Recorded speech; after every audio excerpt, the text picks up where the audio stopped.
and his classmates are rehearsing for the 7th grade musical, in which Earl is playing the lead role. Today, they're practicing the big dance number.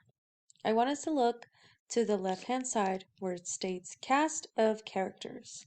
This is going to be an important part of our understanding what is being read, our reading comprehension, and understanding who our characters are. Director, he's the teacher in charge. Earl is the lead actor. Kara, a student in the play. Amy, Kara's friend. Kevin, Earl's friend.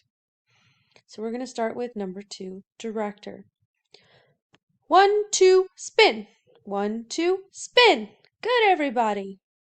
As hard as Earl tries, he can't spin without stumbling. Earl, sorry I keep messing up. Spinning makes me dizzy. Director, don't worry, Earl.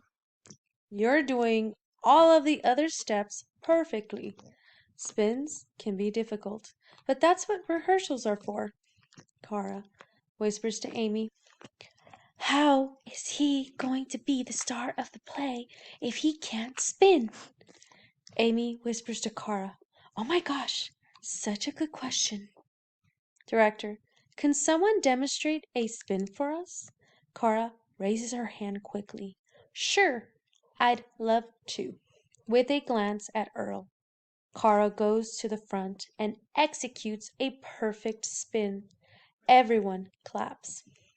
Amy, oh my gosh, such a good dancer. Earl, whoa! Kara, you're great at that. Kara says, I know, right? I've had years of ballet practice. Director, thanks, Kara. Okay, everyone, keep that example in mind when you practice your spins. See you all tomorrow.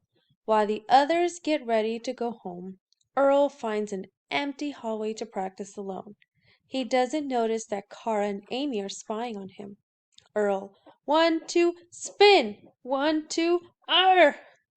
Earl crashes into a locker and falls down. Kara and Amy laugh out loud. Earl tries to see them, startled and embarrassed. Earl, I totally meant to do that. I just wanted to make you laugh. Kara, if you say so, Earl of Twirl. Amy, oh my gosh, such a good nickname. Kara, I know! Everyone's going to love this one. As Kara and Amy run off, Earl drops his head into his hands.